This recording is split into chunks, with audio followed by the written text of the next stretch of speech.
عام انسان کا قد 5.5 فٹ کے ارد گرد ہوتا ہے۔ تمام ملکوں کے لوگوں کا قد مختلف ہوتا ہے۔ کہا جاتا ہے کہ نیدرلینڈ یا ہم جسے ہالینڈ کے نام سے جانتے ہیں کے لوگوں کا قد اوسطاً سب سے زیادہ ہوتا ہے۔ سب سے بڑے قد کا ریکارڈ رابرٹ ویڈلو کے پاس ہے۔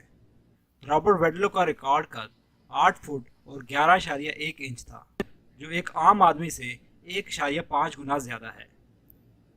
اس کو آلٹن جائنٹ اور جائنٹ آف ایلینوائے کے نام سے جانا جاتا ہے، جس کو ہم اردو میں دیو کہہ سکتے ہیں۔ رابرٹ کے قد کی وجہ ایک خاص بیماری ہے جس میں انسان کے جینز اس بات کا فیصلہ ہی نہیں کر پاتے کہ قد کی افزائش کس وقت روکنی ہے۔ رابرٹ امریکہ کی ریاست ایلینوائے کے شہر آلٹن میں پیدا ہوا تھا۔ رابرٹ جب 8 سال کا تھا تو اس کا قد اپنے والد کے قد سے بڑھ چکا تھا۔ اسکول میں رابرٹ کے لیے اسپیشل کرسی اور اسپیشل ڈیسک بنایا گیا تھا۔ اسی طرح رابرٹ کے لیے اسپیشل بوٹس، اسپیشل کپڑے اور اسپیشل بیڈ تیار کروایا گیا تھا۔ رابرٹ کا قد جب حد سے زیادہ بڑھا، ان کے چلنے میں مشکلات پیش آتی تھی، جس کی وجہ سے لاتوں پر بریسز کا استعمال کرنا پڑتا تھا۔ ان سب مشکلوں کے باوجود رابرٹ نے ویل چیئر کا استعمال نہیں کیا تھا۔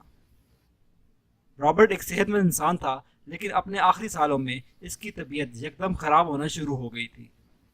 15 سال کی عمر میں رابرٹ کا قد 7 فٹ اور 10 انچ ہو چکا تھا، اور یہ عمر کے ساتھ ساتھ بڑھ رہا تھا۔ مرنے سے 1 سال پہلے رابرٹ نے قد کا ریکارڈ بنا لیا تھا۔ رابرٹ نے جان لوگن کا ریکارڈ توڑا تھا۔ رابرٹ 22 سال کی عمر میں 1940 میں انتقال کر گیا تھا۔ اس کی موت کی وجہ ایک انفیکشن تھا جو اس کی لات میں بریسز کی وجہ سے پیدا ہوا تھا۔ انفیکشن کوئی اتنا بڑا نہ تھا، لیکن رابرٹ کے جسم کا دفاعی نظام مضبوط نہ ہونے کی وجہ سے موت واقع ہوئی۔ رابرٹ کے تابوت کی لمبائی 10 فٹ اور 9 انچ تھی اور چڑھائی 4 فٹ 8 انچ تھی۔ تابوت کو 8 لوگوں نے سہارا دیا ہوا تھا۔